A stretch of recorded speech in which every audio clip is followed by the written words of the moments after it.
Hello guys, this side अंकुर केसरवानी और ये para commando channel है हमारे पैरा मेडिकल स्टूडेंट्स के लिए।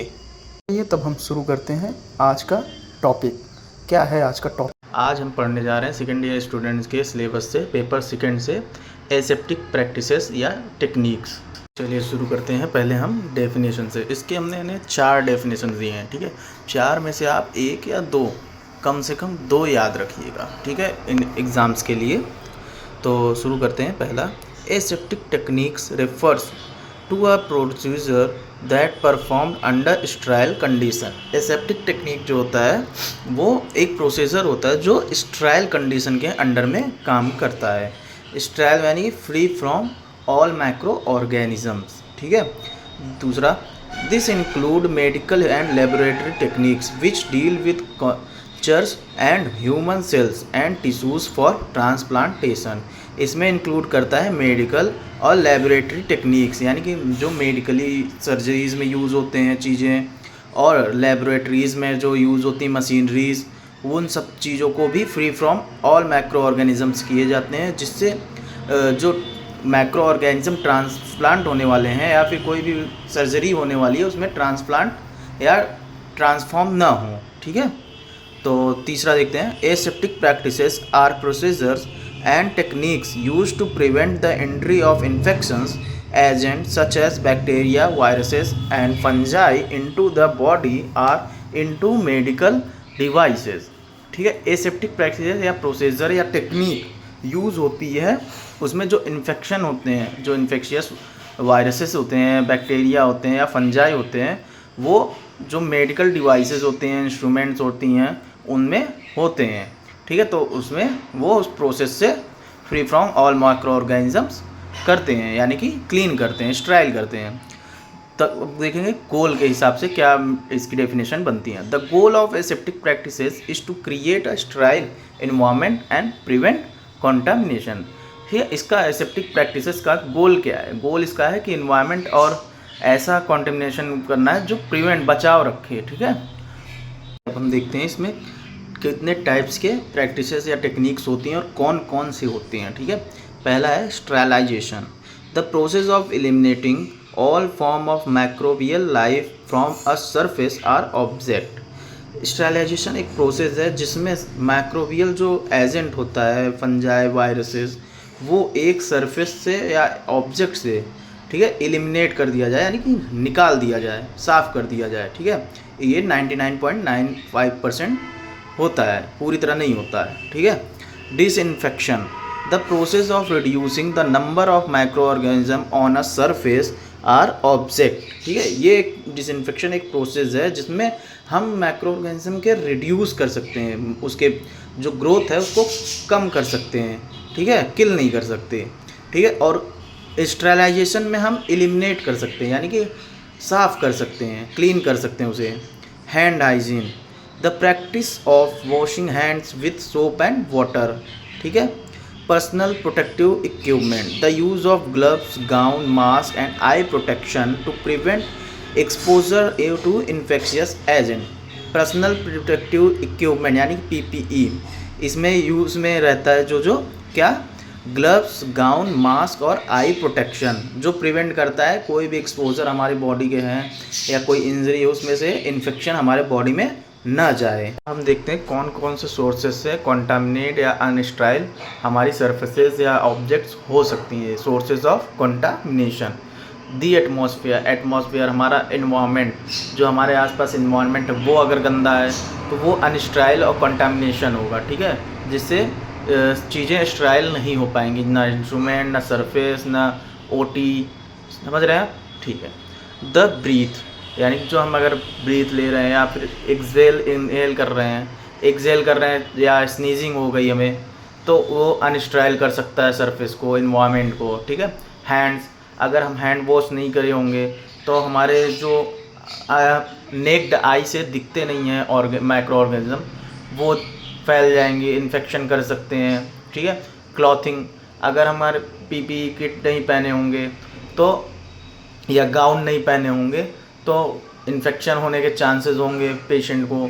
दी हेयर, अगर हेयर कवर नहीं लगाए होंगे तो हेयर फॉलिकल्स या हेयर हमारे टूट के गिर सकते हैं, ठीक है। द वर्किंग सरफेस, जो हमारा सरफेस है जहाँ हम वर्क करते हैं, एरिया जो है वो गंदा है तो वो भी अनस्टेराइल है और वो भी इन्फेक्शन कॉज कर सकता है। और जो इक्विपमेंट्स हम यूज़ कर रहे हैं वो अनस्टेराइल और इन्फेक्टेड है तो वो कॉज कर सकता है इन्फेक्शन को। इसमें कुछ टर्मिनोलॉजीज़ होते हैं वो देखते हैं, ठीक है। Sterilisation, it is the process by which an article, surface और medium is made free from all pathogenic micro organism. यानी कि ये एक प्रोसेस होता है स्टेरिलाइजेशन, जिसमें सरफेस और मीडियम को हम free from all pathogenic micro organism से फ्री करते हैं, ठीक है। डिसइंफेक्शन, ठीक है, it is the process by which an article, surface और medium made free from all pathogenic micro organisms, ठीक है। Antiseptic, it is the process by which the growth of bacteria is inhibited but they are not killed. Antiseptic में हम growth को bacteria के रोक देते हैं लेकिन उसे किल नहीं करते हैं, लेकिन स्टेरिलाइजेशन और डिसइंफेक्शन में हम किल करते हैं, ठीक है। इसमें भी स्टेरिलाइजेशन और डिसइंफेक्शन में भी अगर हम देखेंगे तो स्टेरिलाइजेशन जो है वो सरफेस और मीडियम पे किल कर रहा है, लेकिन डिसइंफेक्शन जो है वो किसी आर्टिकल और सरफेस मीडियम को कर रहा है, ठीक है। दोनों में डिफरेंस है, ठीक है।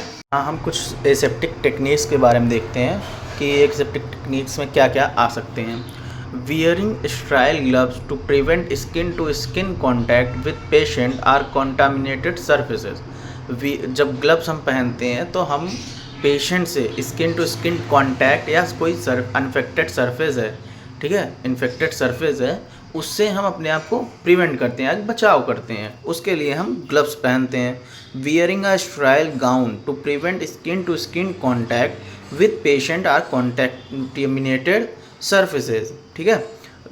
गाउन भी हम अपने आप को बचाने के लिए पहनते हैं, जैसे skin to skin contact patient से अगर या सरफेस से हो रहा है तो हम भी इन्फेक्ट होने के चांसेस में रहते हैं, ठीक है। Wearing a mask to prevent the spread of airborne pathogen. Mask हम इसलिए पहनते हैं कि स्नीजिंग किसी को हुई तो उसके पैथोजेंस जो हैं वो हमारे ऊपर भी आ सकते हैं।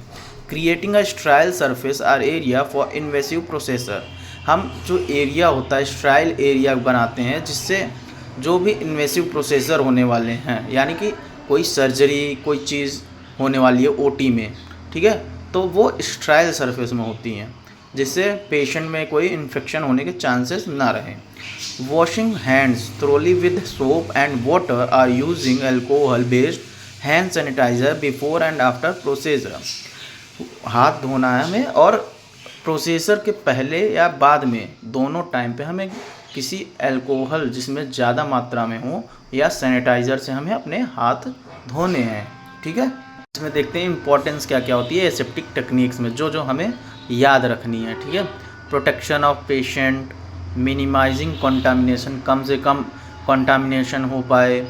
Aseptic techniques are essential for maintaining the sterility of equipment, medication and specimens, ठीक है। एसेप्टिक टेक्निक से जो भी इक्विपमेंट्स यूज़ हो रहे हैं या मेडिकेशन या स्पेसिमेन वो स्टेराइल प्रोसेस से हों, ठीक है। Operating rooms, laboratories, pharmaceuticals manufacturing, food processing और मेंटेनिंग क्लीन इन्वायरमेंट, ठीक है। अब हम देखेंगे कॉन्सिक्वेंसेस की क्या क्या कॉन्सिक्वेंसेस हो सकते हैं अगर हमारी एसेप्टिक प्रैक्टिस जो है वो ठीक से ना हुई हो या पुअर एसेप्टिक प्रैक्टिस रह गई हो, ठीक है। इसमें इंक्रीज़ हो सकता है इन्फेक्शन होने के चांसेस, पेशेंट को भी हार्म हो सकता है, हेल्थ केयर वर्कर को एक्सपोजर अगर है तो वो भी इन्फेक्शन हो सकता है। अगर कोई पेशेंट टीबी है उसे अगर और वो हेल्थ केयर वर्कर जो है उसे टच करता है, ठीक है, बिना ग्लव्स के, तो उसे भी होने के चांसेस हैं। Wound or surgical site infection हो सकता है, ठीक है। अगर किसी को वुंड है या ओपन सर्जरी चल रही है और हमारा जो इंस्ट्रूमेंट है वो स्टेराइल नहीं है तो इन्फेक्शन होने के चांसेस हैं। Patient discomfort or scarring, death भी, कभी कभी इन्फेक्शन की वजह से डेथ भी हो जाते हैं, चांसेस होती हैं। कॉन्टामिनेटेड इंट्रावेनस मेडिकेशन, हम जब इंट्रावेनस के थ्रू कोई इंजेक्शन देते हैं और बिना ग्लव्स पहने देते हैं तो देखेंगे हम ब्लड से या उसकी जो का एडेप्टिव हब होता है वो भी अगर इंस्ट्रायल नहीं है, टच हुआ है बेड साइड से या जहाँ हमने लोड की मेडिकेशन वहाँ से, तो भी इन्फेक्शन होने के चांसेस हैं। डिवाइस रिलेटेड इन्फेक्शन या कोई डिवाइस हमने कनेक्ट की वो इन्फेक्टेड रहा हो तो वो दूसरे पेशेंट को भी इन्फेक्शन कॉज कर सकता है। ठीक है, ये कॉन्सिक्वेंसेस हैं पुअर एसेप्टिक प्रैक्टिसेस के। थैंक यू गाइस, होपफुली आपको चैप्टर समझ में आया होगा और पढ़ने में अच्छा भी लगा होगा। Please like share and subscribe. अगर कोई आपको कम डाउट है तो आप कमेंट बॉक्स में कमेंट कर सकते हैं और ये भी कमेंट कर सकते हैं कि आपको अगला कौन सा चैप्टर पढ़ना है। And please subscribe to channel और हमारे टेलीग्राम चैनल को भी ज्वाइन कर सकते हैं नोट्स और PDF के लिए। Thank you guys.